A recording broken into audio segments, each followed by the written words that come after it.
اعوذ باللہ من الشیطان الرجیم بسم اللہ الرحمن الرحیم اللہم صلی علی محمد و آل محمد۔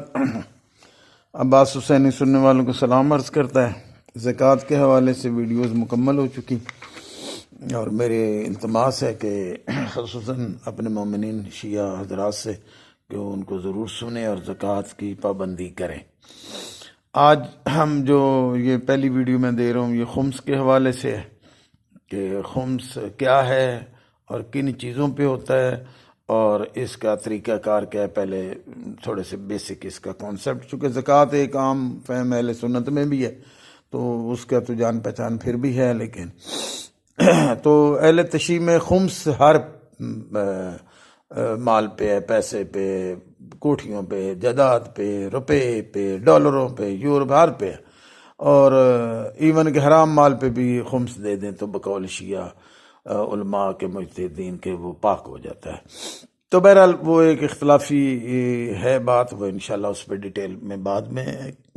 بات کریں گے، لیکن ابھی بیسک کانسیپٹ میں دے دوں کہ چھوٹی سی ویڈیو بنائیں گے کہ خمس ہے کیا۔ خمس بیسیکلی 4-5 چیزیں ہیں جن پہ ہوتا ہے، یعنی کہ 5واں حصہ 20%۔ تو وہ یعنی کہ جو معدنیات آپ کو زمین سے نکلیں، یا کوئی زمین سے خزانہ نکل آئے، یا کوئی دریا سے خزانہ نکل آئے، اسی طرح آپ کا جو بچت ہو، اہل تشیع کے نزدیک بچت جو ہو آپ کی اس پہ بھی ہے، یعنی کہ جو کاروبار کر رہے ہیں اس سے جو بچت ہے، لیکن اس میں آپ ایک گھر مناسب، سواری، بچوں کی ایجوکیشن، بچوں کی شادیاں وغیرہ یہ سارے نکال کے کر کے پھر جو بچ جائے تو ڈیفینیٹ جو امیر آدمی ہوگا جس کے گھر میں ایک اچھی ریزنیبل اماؤنٹ 20-30 لاکھ روپے آتا ہوگا تو وہی گھر بھی بنانا، اب تو کروڑوں کا گھر بنتا ہے، 10 مرلے کا گھر بھی 4-5 کروڑ سے نیچے نہیں بنتا۔ تو بہرحال تو جس کے پاس ہے، لوگوں کے پاس جس کے پاس ہے وہ دیں، یقیناً 20% پھر دیں۔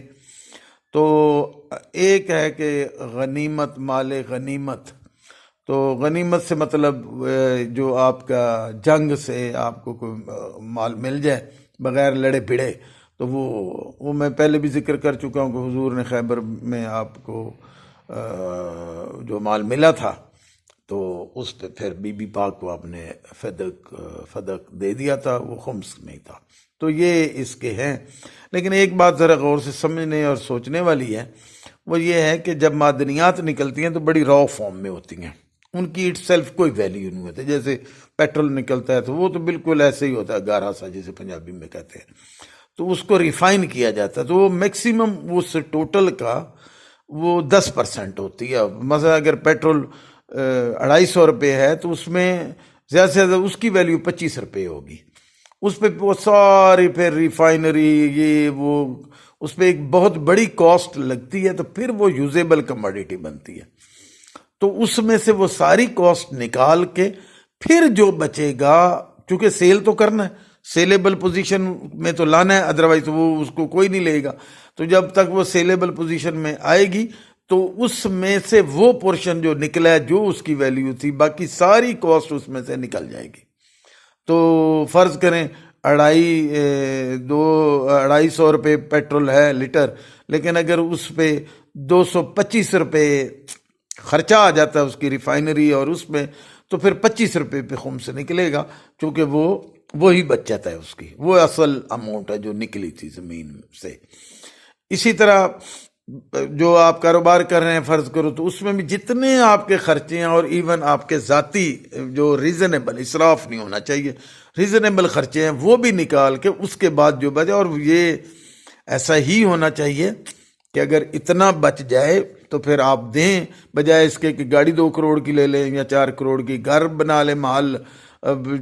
5 کنال کا یا 10 کنال کا، فارم ہاؤس لے لیں، یہ سارا اسراف ہے، اس کو اسلام پسند نہیں کرتا۔ اور یا سونے کے برتن لے لیں، یا ایسی وہ میں نام نہیں کسی کا لینا چاہتا، انہوں نے محلات بنائے ہوئے ہیں، وہ جانا تو 6 فٹ قبر میں اور مٹی میں جانا ہے، آپ نے کیا یہ اتنا، یہ سارا اسراف ہے، اس کا حساب ہوگا۔ تو وہ اس پہ سب پہ خمس بنتا ہے، لیکن عمومی طور پہ عام لوگوں پہ خمس نہیں بنتا۔ البتہ وہ جو 1 لاکھ 2 لاکھ 4 لاکھ کمانے والے ہیں خمس کے تو زمرے میں وہ شاید نہیں آتے، چونکہ اتنے حالات نہیں ہوتے، آج کل مہنگائی بہت ہے، لیکن زکوٰۃ کے زمرے میں وہ آتے ہیں۔ وہ ایک علیحدہ بات ہے، شیعہ نہیں دیتے، لیکن زکوٰۃ دینی چاہیے، وہ 2.5% ہے، بالکل نومینل سا اس کا۔ یہی وجہ ہے کہ اللہ کریم نے جہاں انسانی محنت زیادہ ہے اس میں اپنا حق بہت تھوڑا رکھا ہے، جہاں انسانی محنت کم ہے، یعنی کہ آپ نے ایک پلاٹ لیا اور وہ پلاٹ آپ نے لیا اور وہ مہنگا ہو گیا، تو تب خمس آپ اس پہ فرض کرے 1 لاکھ کا لیا، روڈ نکل آئی وہ 25 لاکھ کا ہو گیا، تو تب خمس بنے گا جب آپ اس کو بیچیں گے۔ پڑے پڑے پہ خمس نہیں ہوگا، بیچیں گے، پیسے آپ کے ہاتھ میں آ جائیں گے، پھر آپ خمس دیں۔ لیکن اگر آپ نے وہ گھر بنانے کے لیے لیا تو پھر نہیں، پھر آپ گھر بنائیں، وہ آپ کا ایک گھر بنانا حق ہے، 5 مرلے 10 مرلے، میں کہتا ہوں اگر فیملی بڑی ہے کنال کا بنا لیں، لیکن 10 کنال کے فارم ہاؤس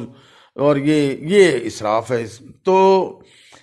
ان چیزوں پہ خمس ہے۔ اب خمس کا ایک اور چھوٹی سی بات کر کے تو میں بات کو کمپلیٹ کرتا ہوں انشاءاللہ، تو پھر آگے۔ خمس کے قرآن پاک میں 6 حصے ہیں، اللہ کا، اللہ کے رسول کا، مسکینوں کا، یتیموں کا، مسافروں کا، یہ وہ سارے۔ اب اس میں اب ہمارے ہاں ایک جو شیعہ، کیونکہ خمس اہل سنت مانتے ہیں کہ ہے لیکن وہ دیتے نہیں ہیں، چونکہ وہ کہتے ہیں جی اب تو اسلامی جنگیں ہیں ہی نہیں، تو غنیمت سے مطلب وہ مال جو آپ کو جنگ سے ملے، وہ باقی بچت کو نہیں وہ غنیمت سمجھتے۔ لیکن اہل تشیع کہتے ہیں جو بچت ہے اس پہ بھی، وہ بھی غنیمت ہے، اس پہ آپ نے دینا چاہیے۔ چلیں دینا چاہیے، اگر آپ کے پاس اتنا پیسہ ہے اس میں کوئی حرج نہیں۔ غریب سادات مومنین کافی بری حالت میں ہیں تو ان کی مدد کرنی چاہیے۔ لیکن یہ بھی ایک بات ذہن میں رکھنا ہے، کچھ پیشہ ور ہیں، وہ سیادت کا لبادہ اوڑھ کے انہوں نے پیشہ بنایا ہوا ہے، اور بڑے اچھے انہوں نے مال پانی ادھر ادھر سے اکٹھا کر لیتے ہیں اور ٹھیک ٹھاک رہ رہے ہیں۔ وہ کمرشل لوگ ہیں، ان کو تو میں بالکل ریکگنائز نہیں کرتا، لیکن بہت سارے ایسے ہیں جو بیچارے سفید پوش ہیں اور بتا بھی نہیں سکتے اور کہہ بھی نہیں سکتے، تو ان کی خاموشی سے مدد کرنی چاہیے۔ لیکن ہمارے ہاں جو اس وقت آخری بات کر کے بات کو ختم کرتا ہوں، ہمارے ہاں جو علماء نے، مجتہدین نے یہ ایک طریقہ کار بنایا تھا، خمس دو صرف مجتہد کو یا اس کے وکیل کو۔ اس کے 2 حصے ہیں، ایک سہم سادات ہے، ایک سہم امام ہے۔ تو سہم امام تو پکا ہی مجتہد کا ہے نا، وہ لے جائے گا۔ سہم سادات بھی کہتے ہیں ہمیں دو، پھر اگر ہم سمجھیں گے آپ کو واپس کرنا ہے تو یہ آپ کو کریں گے، نہیں تو نہیں کریں گے۔ تو یہ میرے تو ذہن کو یہ بات نہیں لگتی، سارے اعمال ہم اپنے خود کریں، خود بھگتے اور خمس مجتہد کو دے دیں، چوتھے ملک جا کے، تیسرے ملک جا کے نہیں۔ میرے گھر اپنے، میرے سید رشتہ دار عزیز غریب ہے، ان کا حق زیادہ ہے۔ میری اپنی مسجد اور امام بارگاہ یا ہمارے اداروں کے بل نہیں کلیئر ہوتے، ہم پہلے ان کو دیں گے، وہ پھر کچھ بچے گا تو رہے، کوئی ضروری نہیں کہ ان کو دیا جائے، نہیں، یہ آپ اپنے جو بھی آپ کا قریبی مسجد امام بارگاہ ہے اس کو خدمت کریں تاکہ اس کے بل کلیئر ہوں، اس کے معاملات ریگولر رہیں، ملازمین کی تنخواہ جو اس میں خدمت دے رہے، اور اپنے قریبی سادات میں دیکھیں جو آپ کے عزیز ہیں ان کو دیں تاکہ ان کی جو بیماری کی حالت ہے یا غربت ہے یا قسم پرسی ہے اس کو سپورٹ کیا جائے۔ ساتھ میں یہ بھی تاکید کروں گا کہ آپ زکوٰۃ بھی دیں تاکہ جو غیر سادات ہیں تو وہ سید بھی غیر سید کو زکوٰۃ دے سکتا ہے، تو آپ زکوٰۃ دیں تاکہ وہ جو غیر سادات جن کا کوئی پرسان حال نہیں اور سفید پوش بھی ہیں، پردے داری بھی رکھنی ہے، ان کو زکوٰۃ کی شکل میں دیں۔ زکوٰۃ تقریباً بہت سارے لوگ اس میں آ جائیں گے، خمس بہت کم لوگ ہیں، بہت امیر جو ہوتے ہیں ان پہ خمس بنتا ہے، لیکن جو درمیانے بھی وائٹ کالر جن کا کھانا پینا اچھا ہے، 1 لاکھ 2 لاکھ 4 لاکھ گھر میں آ رہا ہے، وہ زکوٰۃ کے زمرے میں آ جاتے ہیں۔ البتہ خمس ان پہ نہیں، چونکہ گھر 4 کروڑ تو 2 لاکھ کمانے والے کے پاس نہیں ہوتا، وہ گھر کیسے بیچارہ بنا سکتا ہے، بچوں کی شادیاں ہیں، ایجوکیشن اتنی مہنگی ہے تو وہ شاید نہ کر سکے، لیکن جن گھروں میں کروڑوں روپے آتا ہے ان پہ خمس بھی ہے اور زکوٰۃ بھی ہے۔ میں یہ ایک جنرل سی ایک انفارمیٹیو ویڈیو بنا دی ہے، جو کوئی سنے تو اس کو سمجھنے کی کوشش کرے، تو انشاءاللہ آگے میں اس کے آگے جو استعمال ہو رہا ہے خمس کس طرح اور کیا اس کے ساتھ کیا جا رہا ہے وہ میں انشاءاللہ اگلی ویڈیو میں دوں گا، اور اس طرح 2-3 ویڈیوز اور بناؤں گا تاکہ یہ پکچر بالکل کلیئر ہو جائے لوگوں کو کہ ہے اصل میں کیا اور یہ کن کا حق ہے، کن کو ملنا چاہیے، اور زکوٰۃ کن کے لیے ہے، تو وہ لیکن ہمارے علماء یا مجتہدین یا مولوی جو بھی کہہ لیں، انہوں نے اس کا کیا بیڑا غرق کیا اور کس طرح انہوں نے لپیٹ کے تو سارا اپنے گھر ڈال لیا اور زکوٰۃ کو ویسے ختم کر دی۔ اسی کے ساتھ ہی